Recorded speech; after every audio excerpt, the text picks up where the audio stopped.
Good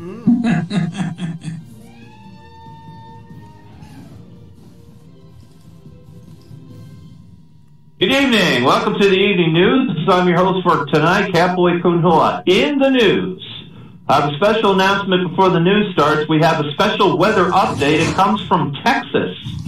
The Texas has sent Canada this message. Hey, Canada, come get your weather. It's drunk and it's hanging around down here.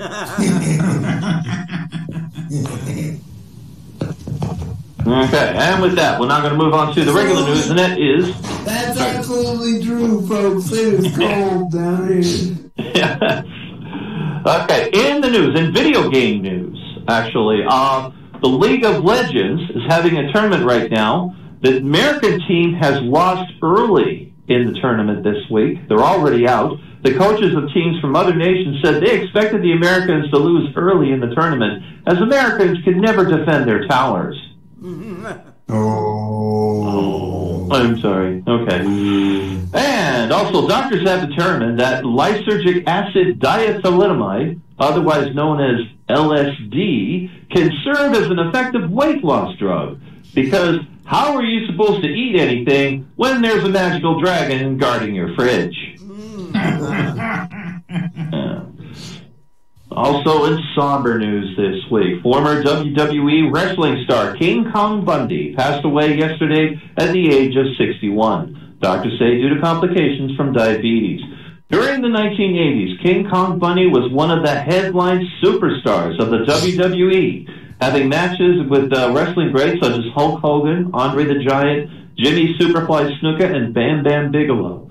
During the 80s, Bundy's in-ring manager was Bobby the Brain Heenan, who often referred to Bundy as the largest professional athlete in the world. Bundy stood at a height of 6'4" and had a build weight of 458 pounds. He'll be buried in the cemetery of Glasbury, New Jersey, in 4 adjacent plots that have to make enough room to lay him to rest. Now, upon hearing of his burial plans, a local crematorium had canceled an order for 90,000 gallons of propane, as they acknowledged this was probably the one-time burial is the more economical option. And by the way, in medical news, yet another study has proven conclusively that vaccines do not cause autism. This study was published in the peer-reviewed Journal of Internal Medicine. Several doctors participated in the study, and they wrote, the study strongly supports that MMR vaccination does not increase the risk of autism, does not trigger autism in susceptible children, and is not associated with clustering of autism in cases after vaccination. The doctors also said, as far as information is concerned, the only positive thing anti-vaxxers have provided is a control group for our studies confirming that vaccinations actually do work. Also, in Canadian controversy, we all love Canadian controversies, don't we? They're so interesting. Canadian. Okay. This week, Canadian Prime Minister Justin Trudeau lost another female cabinet member. Its Minister Jane Philpott has resigned due to the ensuing scandal of the SNC-Lavalin affair. Now, this has caused the Conservative Party opposition to take advantage of the scandal and turn Parliament Hill into a never-ending pissing contest. The head of the Conservative Party, Andrew Scheer, seen here savoring what fava beans and a nice Chianti would go with the liver of an illegal immigrant, has somehow auspiciously shown a great deal of concern for the plight of Aboriginal women, such as the former Attorney General Jody Wilson-Raybould, a woman who this time last year sure wouldn't bother to pee on her if she happened to be on fire.